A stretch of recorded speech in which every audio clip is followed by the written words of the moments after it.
O mundo nos pede respostas. As pessoas nos pedem respostas.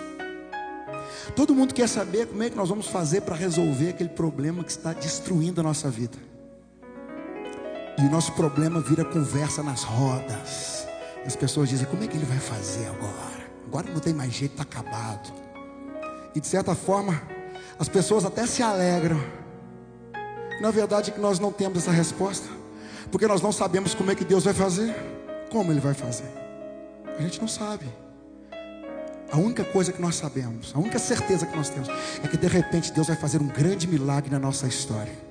E nós vamos viver coisas extraordinárias no nome de Jesus. A única resposta que nós temos para as pessoas é essa resposta aqui.